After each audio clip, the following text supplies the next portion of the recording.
Hello, I'm Lise Falskow, CEO of the Alaska World Affairs Council, a nonpartisan, non-political educational organization whose vision is to bring greater understanding of issues around the world.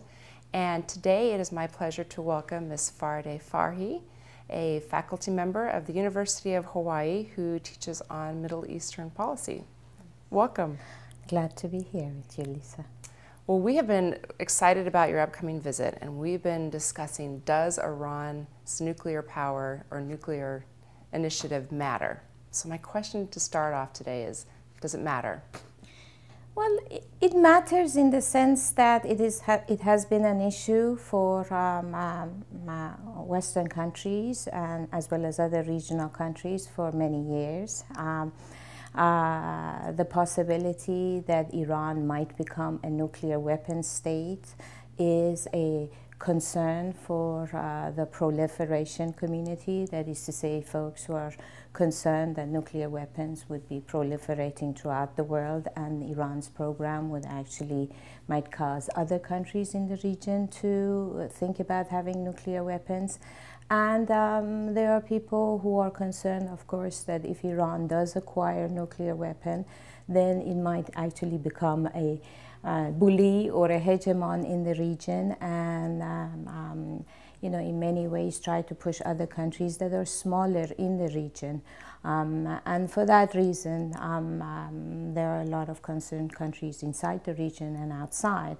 The question, it seems to me, is a little bit different, though, in the sense of whether or not the international community, in cooperation with other countries in the region, can convince Iran not to weaponize. And so far, even the intelligence community in the United States suggests that Iran has not made a decision to go for the nuclear weapons route.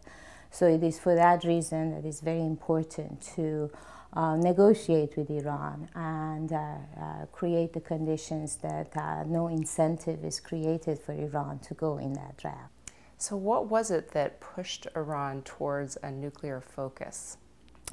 Actually, interestingly, Iran's nuclear program started with United States help. United States, through its Atoms for Peace program, was very much interested in promoting nuclear energy throughout the world, including the Middle East. So Iran's first nuclear installation, which is the Tehran Research Reactor, which also has, at that time, had very highly enriched uranium, 90%, was established with the help of United States. And in fact, if we go back to the period before the revolution, there were plans being made in Iran for the production and establishment of several nuclear plants, not only with the help of United States, but also Germany and France. In fact, the only standing nuclear plant in the Middle East right now, energy producing plant, is in the country of Iran. So one last question. What will it take to move Iran back to one of the most developed and culturally diverse players in the region? Iran is actually a very diverse and quite developed, one of the more developed countries in the region. It is already. And one of the things that I always say to people that talk about Iran is, have you ever been there? Because once you enter Iran, all the images that you have of the country is quite shattered. It is very developed. It has highly developed infrastructure. So, and diversity is part of the Iranian DNA, because Iran used to be an empire.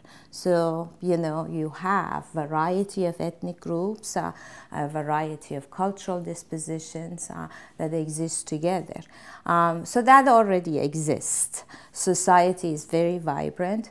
It's just that you have a government that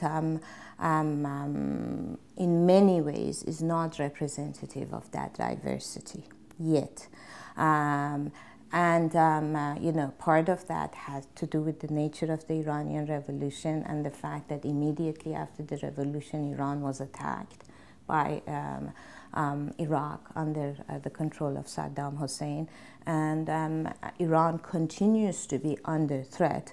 But domestically also, there are a lot of issues that have to be worked out. My argument has always been that those things can be worked out much better if the international threat is taken away. Thank you very, very much for answering our questions today and having this discussion. And you can hear more programs like this that are unfiltered and live on the Alaska World Affairs Council website, or come to our programs live, which are held at the Anchorage Hilton Hotel twice a month at noon.